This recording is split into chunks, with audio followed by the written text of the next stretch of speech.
tuning into MJ and Kate on Chili Cookoff. Now, ladies and gentlemen, episode 8. Hold on, because now it's time to meet your host and hostess with the most, MJ and Kate.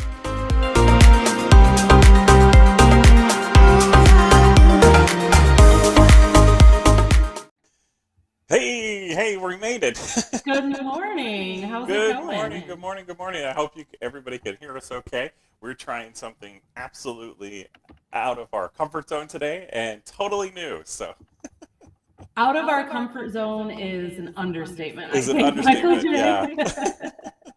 So we've been trying to navigate some technical things this morning. So hopefully the audio comes through and you can hear us and know what's going on today. So if you're tuning in, go ahead down there in the comments. Go ahead and list that you want to tell us where you are. So we would love to hear where you are this morning.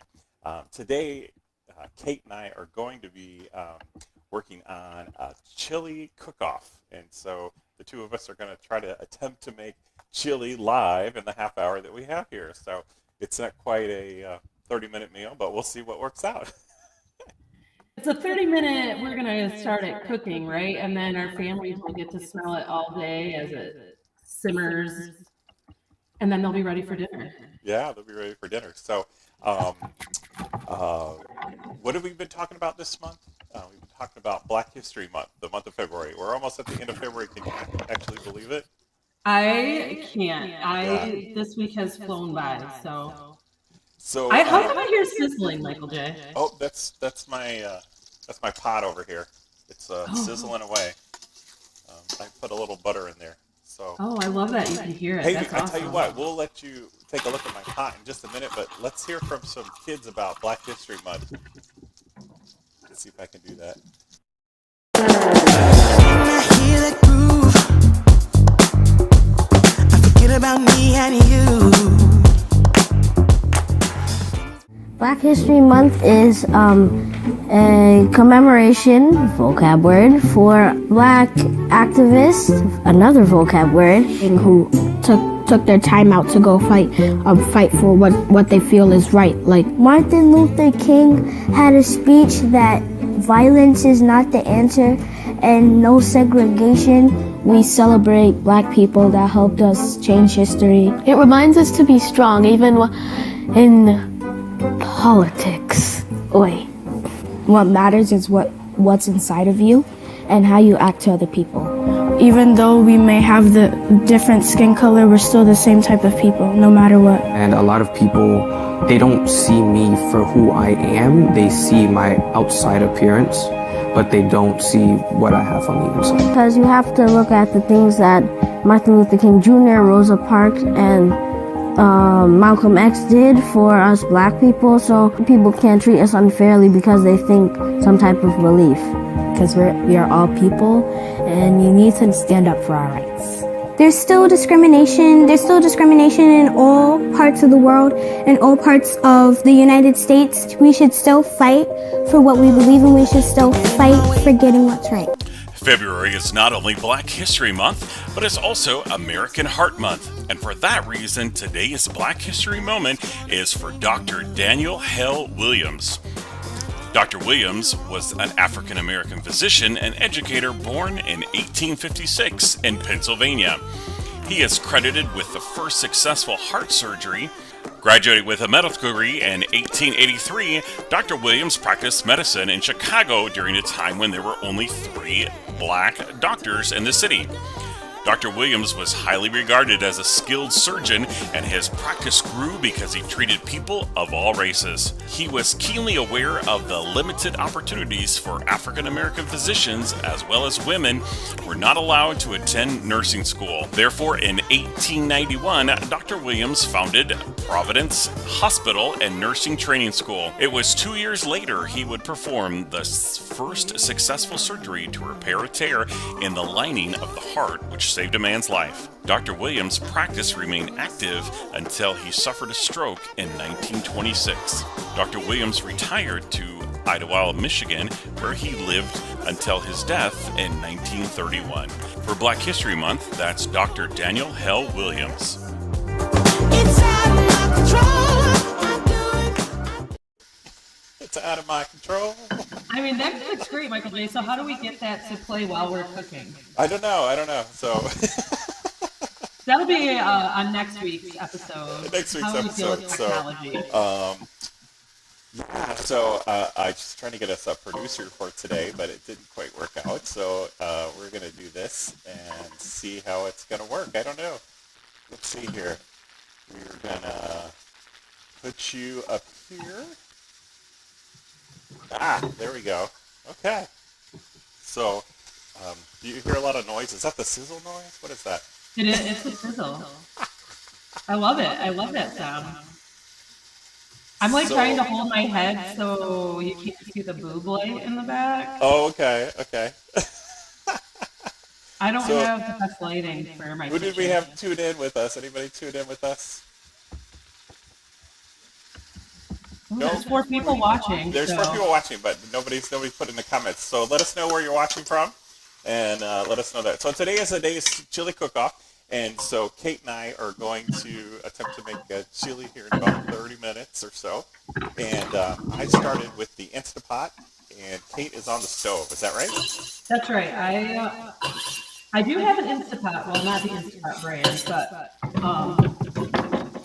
I use it for some things, but I don't know how to like do cooking in it. It's more of a set it and forget it kind of tool for me. Yeah. Look, we have Tracy with us. Hi, Tracy. Oh, hey, Tracy. How's it going? Tracy, tell us one thing you like in your chili. You've picked quite the interesting episode to start watching us, Tracy. Exactly. This is a totally new rhythm than we've ever done before. So. Right, exactly. So if you're just turning in, put the comments in there. Tracy says we're doing good. We're doing good so far, but we haven't done anything. So we're gonna make a couple of chilies, and the nice thing about chili is you can pretty much make it any way that you want. Some people make chili with just meat. Some people make chili with just beans, and so I spent about $23 at Aldi for this particular meal, but I had to buy some spices that we were out of. So if I hadn't bought the spices, I might have been able to get it a little bit cheaper. But the most expensive thing was I bought some Black Angus stew beef, and it was almost $8. Oh, wow. Package, yeah. So it was running about $5.49 a pound, which is not usually what it is. Yeah, I spent about $14 for our chili. But I did have some pantry items already, so my beans I keep stocked in my house all the time. So I just had to buy some fresh produce, and I did buy some fresh meat. The meat that I use is chorizo. That's my favorite. In chili, I will enhance chili with the chorizo, and then I will sometimes put ground beef in it too, just if I need it to be meatier. But today I'm gonna keep it. So today I have the beef in. I'm just kind of browning up all sides. I'm not necessarily worried in the Instapot if it's cooked all the way through, but I just want to get some nice color on the outside, and so I have that in there. And now that it's got a little bit of color to it, I'm going to go ahead and add some salt to the meat so that it has a little bit of flavoring to it. And then we're going to cut up an onion. So let's see our fantastic cooking skills. Kate, talk a little bit about how you first got into cooking. How I don't know if hopefully my mom's not listening. I'm kidding, Mom. I love you, and it is because of you that I love to cook. When I was in high school, I kind of started. I don't want to say taking over the cooking because I was also very busy, so my mom did a lot of it still. But I just wanted to start cooking with like flavors and different things. Like we were such a busy family. My mom did a lot of hamburger helper and I don't know, just stuff that I don't like, and I didn't know that I thought that's all that food was, and I was like, there's got to be a better way to do this. So when you're a kid, those subscription things that would come in the mail, and you could sign up for them, Michael J. You know what I'm talking about? Yeah. The CDs or recipe cards or whatever. Yeah, I found a recipe card one. So I Set you subscribe to it. like a couple of cards every month, like a little pack of cards. Yeah, and that's how I started learning how to cook. Awesome. So, And I cheated on the garlic. So my mom's mother was a pretty good cook, but I think she just did all the cooking. So it was my dad had very simple tastes as far as meals go. So it was actually his mother that taught my mother how to make some very simple, kind of like meat and potatoes types of meals that my dad liked. And so those are the things that we had over and over and over again. And since my mom worked at night, it was usually my dad or my sister cooking the meals, and my older sister would literally burn almost everything that she made. So God bless her. But so that's when I started learning how to cook, was that so we didn't have things that were burnt. I did get some professional training. I went to culinary school, and I will never forget when I got home from culinary school one time. My mom was like, "Did you know that you should put salt and pepper on your meat before you start cooking it, and not after?" And I was like, "Oh, this is why my food had no flavor." Because she just left us to season it ourselves on at the dining table. Okay. But you actually are supposed to season things as you cook it. Well, maybe that was why you had, a pretty low, blood rate, right, or blood pressure. Yeah. Let's go with that, Michael J. I like. So I've got a couple of peppers here. These are just some ones. Now, when you're working with peppers, all the heat is going to be in the ribs and the seeds in there. So I like the crunch of the peppers. I just like a little bit of the heat. I don't want anything like that. So especially if you want to make a salad and put some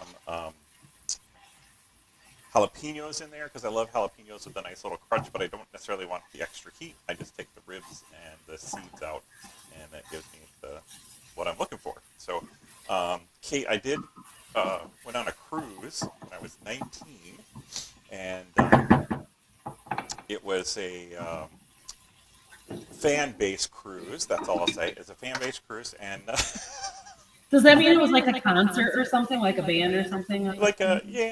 some sort of activity that I was doing at the time. I was whatever my interest was at the time. Sure. And so went on the cruise, and I saw all the food they made, the buffets, all the things that they put out on for the meals.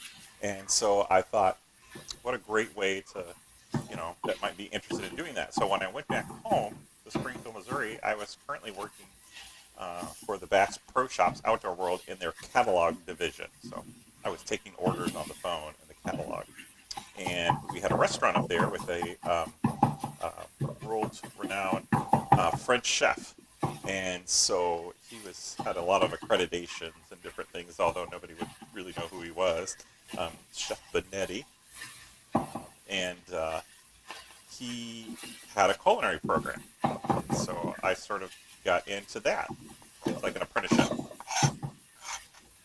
And for those of you who don't know, Michael J. and both Sherry, but Michael J. for sure is an amazing cook. I've had the pleasure of having dinner with his family a few times, and he might be a little too humble. He should be like, in addition to a real estate guy, he should also open a restaurant. Yeah. So we're trying to see what's the cooking, right? So, and for those of you that don't know, I did spend 21 years at Walt Disney World, and some people remember that I was a chef there, and I was for a very short time, but for the majority of the time, I waited tables.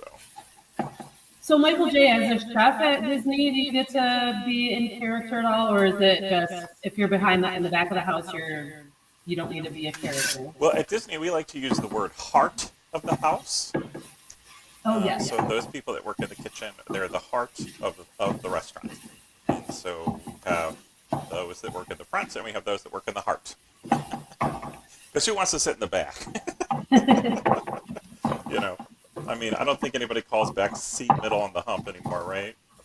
Unless you are on the bus, right? When you're in high school, you want to be as Yeah, far you away want to from be the as bus far away driver as as you can. possible. Yeah. So, yeah. So most of the time I was a chef, or the chefs, and so we did get to create a lot of stuff. And I think the reason I was brought to the particular restaurant that I worked at was because most of the cooking that I did would be what we would consider on set or within guest view. So it was Okay. more of a show kitchen, and we would prepare the food.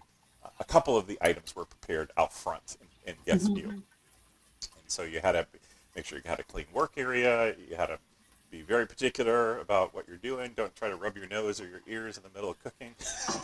Yeah. So try to do that. I can't. You're gonna have to keep track of the time for us, Kate, Okay. because I can't see it where my thing is. So I have Go ahead. a couple tips, if you will, that I learned along the way. One of them is to keep a bowl by your cutting board or wherever you're cooking, so that you can put your scraps in right away. You can put your trash in, your cans. That way you're not constantly running back and forth, and it's keeping your space clean as you go. That was one of the most important things I ever learned in culinary school was, in addition to mise en place, was cleaning as you go. And Michael J was talking about peppers. I use chipotle peppers instead of jalapeno in my chili. Well, I should say fresh jalapeno because chipotle,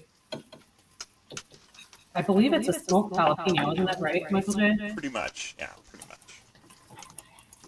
And I keep the seeds in because I like it spicy.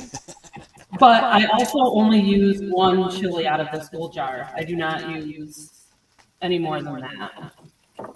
And to give it the crunch, because I too like that crunch, Michael J. Right. I do cook with red peppers and green peppers.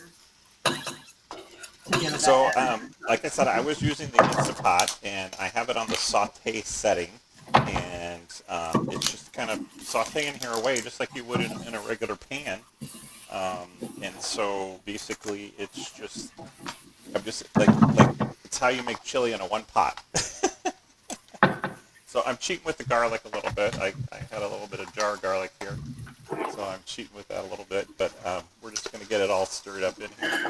And I used a little bit of stock, beef stock, and of course, if you were making a vegetarian chili, you would use veggie stock. But I'm using that to what we call. I gotta lower this down a little bit. The wrong way. You gotta remember everything's opposite. But we use that a little bit of that stock to what we call deglaze the bottom of the pan, which kind of brings up all those little brown bits that are a nice flavor for that. And then, Kate, I am gonna put in a couple of items in here and some seasonings, and then with the Instapot, it's just gonna go.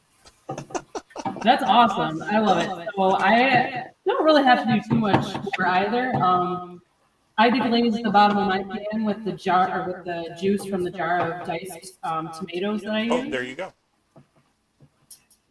So I have a couple utensils like that I have found over the years that I really like. If you're watching, post in the comments some tool hacks or whatever that you have used. Generally speaking, I'm an old school girl and I like to stick with like a knife and traditional spatulas and spoons. But this, I don't know if you can see it. This is a chopper. Okay. It's from Pampered Chef. Yeah. I love it because I can get my meat really, really fine. And I also use it for shredding my chicken or pork or whatever. It works really, really well for that too, instead of pulling it with forks. It's probably my most favorite Pampered Chef. I don't really have a lot of stuff from Pampered Chef because like I said, I like cool cooking stuff. But some of their little tools that they provide are pretty awesome, and that's one of them. And this can opener thing, I really, really like this too. Yeah. So I'm using 2 cans of diced Diced tomatoes that are fire roasted. Mm-hmm. Fire roasted. You can find those in your Aldi. And then I'm going to add 2 cans of dark kidney beans. Michael J., do you rinse your beans first at all, or do you just dump them straight in? I'm kind of on the easy side. I know some people rinse their beans. I'm just going to dump them. So I usually use about 4 cans of beans, and I usually use a variety. I do like a mix of pinto beans and white beans and black beans, but I don't have any pinto beans this time, so I'm just using cannelli beans and black beans. All right. I was telling Michael J. earlier, I don't do recipes. I just kind of throw things together and we go for it. And I'm not even really using a recipe here either, so... But if you have a great chili recipe, please put it in the link. You can put it in the comments. So I'm going to add some more beef stock to this just to give it up to cover up our ingredients here. And then we're going to add some chili powder to this. We've got about 6 minutes left, Michael J. Wow! I know time flies when you're having fun, right? And so we're going to put the chili powder in there. And then I'm going to put some smoky cumin. And if you smell it, you can smell the smoke. And a lot of times when I'm cooking, I will take different things from the cupboard and I'll smell them. And I'll say, is that the flavor that I'm imagining that this item is going to taste like? Mm-hmm. And then I'll add that particular flavor to it. So the chili powder that I use, you will tell, I love chipotle. I love that smokiness. So I use chipotle chili powder instead of just regular chili powder. I think it's an added kick. And then I do also, like Michael J., put some garlic powder in there, and then I also have included some onion powder. And just a touch of cayenne, because I do like that. And then I put some cracked black pepper. Michael J., what are some things you like to garnish your chili with? I like to garnish it with sour cream or cheddar cheese, raw yellow onion, or red onion. Red onion. Not that you guys needed the visual of a red onion, but here you go. This is the difference between a red onion and a white onion. And I love to serve it with some, I have the camera here. I love to serve it with some cornbread. And this is my well-done cornbread this morning. Yum. I love corn casserole, which is like a jiffy cornbread mix with sour cream and cheese, and it's like nice and gooey. I love it. I'll put that in the bottom of my chili bowl, a scoop of my corn casserole, and I'll pour my chili right on top of it. It's so good. So can you see that? It turned out really nice. I think I'm coming down to your house. So I'll give you one tip with if you use Jiffy Mix, which is what I had in the pantry this morning. Typically, I will make it from scratch because the Jiffy is not completely gluten-free. So keep that in mind. But the box calls for 1 egg, and I always use an extra egg. So I use one extra egg, and then I put a 1/4 cup of honey in mine, so it's a little bit sweeter. And then once you mix all the ingredients up, just before you're about ready to put it in the pan, I put about 3 tablespoons of mayonnaise in the batter. Ooh. Stir it in real quick, and then dump it in a cast iron skillet. And so these cast iron skillets have been in my family for, I don't know, 30 years, 40 years. Wow. 40 years maybe? I don't know. They've been around a long time. I'm 52, so I know they were around before I was born. So I feel like I'm not a real grown-up yet, Michael J., because I don't yet have a cast iron skillet. Because you don't have a cast iron skillet? So, yeah. Emily, my cousin, hey Emily, how you doing? She said it looks yummy. So thanks for watching, Emily. Hi, Emily. Where's Emily from? Like, is she in Michigan? Emily is is down in Missouri. Oh wow. Yeah. So. Well, thanks for joining us this morning, Emily. Yeah, she has a little farm place out there, and so she enjoys doing lots of things. She's going to tell me that she's officially in Marshfield. So shout out to Marshfield. Awesome. I don't know where Marshfield is, but Yeah, it's you got Kansas City over here, St. Louis over here, and then Springfield down here, and Marshfield would be like, whoop, just like a little bit over. Yeah. Okay. So, outside of Springfield, Missouri. So in the last couple seconds before we have to hit the road, we have about 2 minutes left. I will garnish my chili with, in addition to the cornbread and cheese, I will also use cilantro. Yum, that cornbread looks so good. And then, so I do cilantro, and then I'll also garnish it with some fresh red onion like Michael J. And then, depending on if I have it, I'll also kind of mix in some fresh green onion. Just because I like the color. I like the pop color. No other reason. Yeah, and it's a rainy, cold day here in Michigan, so it's a good day for chili. It is. It works out Emily was saying perfectly. it was a good day for chili. Yeah. So this cornbread is a little bit more like cake. I told you we put the honey in it and the extra egg, right? So authentic cornbread is a cornbread where you take a bite and it absorbs all the water in your body. So that's authentic cornbread. Yes. But I like that's why I like to put in casseroles, because I don't like the dryness of cornbread. So we used to make, when I worked at the Crystal Palace in the Magic Kingdom, we used to make a jalapeno. We would take a jalapeno cornbread and we would make a corn souffle over top of the cornbread. Ooh. So we would take the jalapeno cornbread and we would cut it up into small squares, put it in our casserole dish, and then mix the ingredients for the corn casserole, and then pour that over top and bake it. So it kind of had this bottom part. And look, it's Cousin Day. It's my cousin Shauna Gears. She's from Arkansas, and she says chili day for sure with friends. And right now we're going to do an improv with Fritos, Michael J. With Frito. Oh, is that what it says? I can't read this far. It's too far away. Right? So here, Kate, guess what today is for Shauna? It's her birthday. Happy birthday, Shauna. Oh, do you have a candle, Michael J? Happy birthday to you. Happy birthday to you. Happy birthday, dear Shauna. Happy birthday to you. So her birthday is the 22nd of February, and I'm the 22nd of August. So we're exactly 6 months apart, and our mothers are identical twins. Oh, that's cool. Yeah, so it's kind of interesting. And Shauna, I get every year, and I'm not going to let you pass this year either. So, how does it feel to be 54? Ooh, and you made it on the national stage, too, Shauna. Oh, goodness. Way to color out, Michael J. So, because she's always turning right before me. She's always turning right before me. Emily says, happy birthday, Shauna. So with the Fritos, Michael J, Shauna, that you use, that's how my dad used to serve chili. So when I was growing up, my dad would actually put our food in our plates for us. He would ask us what we would want, and he would have the plates in front of him, and then he would pass them out at the dinner table.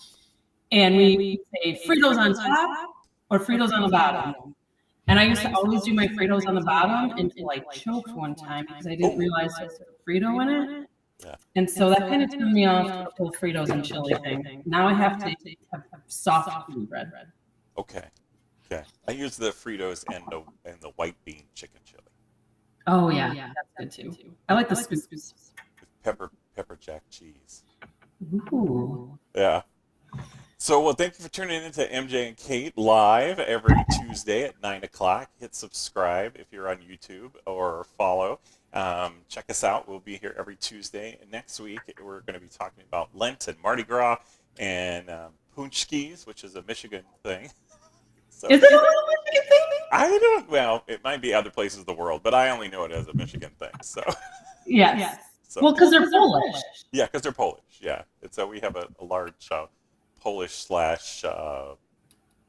Dutch heritage here. So. Yes, we do. Yeah. Well, thank you everyone for tuning in. Yeah. Any shout outs before we go? I'm just thankful for everybody who watched today, and I look forward to next Tuesday, 9 a.m. to be here. Yeah, and happy birthday again, Shauna. We got you Yes. on live. And you're 54 first. So. All right, take care, everybody.